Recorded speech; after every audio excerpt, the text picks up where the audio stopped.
లోక్సభలో అధికార విపక్షాల మధ్య డైలాగ్ వార్ నడిచింది. స్పీకర్ ఓం బిర్లాను తొలగించాలంటూ ఇండియా కూటమి ఎంపీలు ప్రవేశపెట్టిన అవిశ్వాస తీర్మానంపై చర్చ సందర్భంగా ఇరు పక్షాల మధ్య మాటల తూటాలు పేలాయి. సభాపతి ఏకపక్షంగా వ్యవహరించారని విపక్షాలు ఆరోపిస్తే ఓం బిర్లాకు సంపూర్ణ మద్దతు ప్రకటించింది కేంద్రం. ది బెస్ట్ స్పీకర్స్ లో ఆయన ఒకరిని కితాబిచ్చారు ఎన్డీఏ సభ్యులు. రేపు కూడా అవిశ్వాస తీర్మానంపై చర్చ కొనసాగనుంది. స్పీకర్ ఓం బిర్లాపై ప్రతిపక్షాలు ప్రవేశపెట్టిన అవిశ్వాస తీర్మానంపై లోక్సభ వాడివేడిగా చర్చించింది.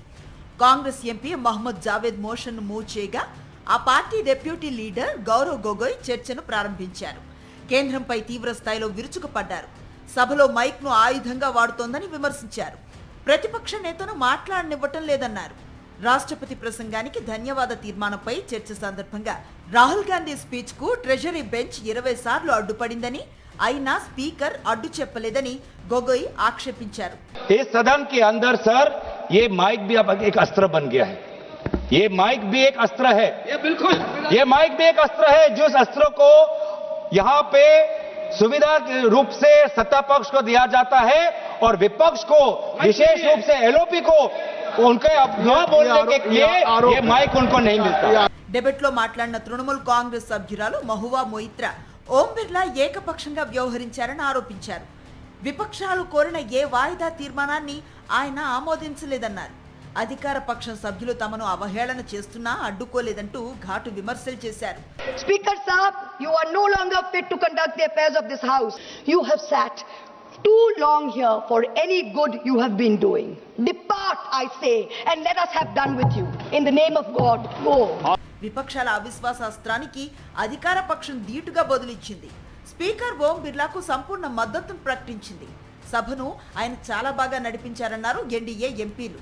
అసలు అవిశ్వాస తీర్మానం ఎందుకు పెట్టారో విపక్షానికే తెలియదని వ్యాఖ్యానించారు కేంద్ర మంత్రి కిరణ్ రిజిజు. कि आप सहमत नहीं हो सकते हैं. लोकतंत्र में एक दूसरे के प्रति हम लोग तो लड़ते रहते हैं, लेकिन दुश्मन तो है ही नहीं है. ओपिनियन ऑफ डिफरेंसेस होते हैं, मत अलग अलग होते हैं.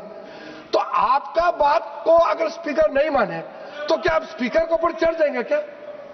स्पीकर ने रूलिंग दे चुके थे कि आप जो कह रहे हैं वो मुद्दे सब्सटेंटिवली इसमें जुड़ा हुआ नहीं है, तो आप कोट मत कीजिए. आपने मेंशन कर दिया, फिर भी बोल रहे मुझे बोलने नहीं दिया जा रहा है, मुझे बोलने नहीं दिया जा रहा है. సుమారు 118 మంది ప్రతిపక్ష ఎంపీలు సంతకం చేసిన అవిశ్వాస తీర్మానంలో స్పీకర్ పై పలు ఆరోపణలు ఉన్నాయి.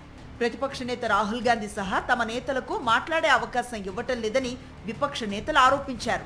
సరైన కారణం లేకుండా 8 మంది విపక్ష సభ్యులను సస్పెండ్ చేశారని, ప్రధానిపై కాంగ్రెస్ మహిళా ఎంపీలు దాడి చేసే అవకాశం ఉందంటూ నిరాధార ఆరోపణలు చేశారన్నారు. ఈ తీర్మానంపై చర్చకు లోక్సభలో 10 గంటల సమయం కేటాయించారు. చర్చ అనంతరం ఓటింగ్ ఉంటుంది. అవిశ్వాసం నెగ్గాలంటే విపక్షానికి కావాల్సిన సంఖ్యాబలం 273. లోక్సభలో 543 మందికి, ఎన్డీఏకి 293 మంది ఎంపీలున్నారు. ప్రతిపక్షాలకు 234 మంది మద్దతిస్తున్నారు. దీంతో విపక్షాల తీర్మానం నెగ్గే అవకాశమే లేదు.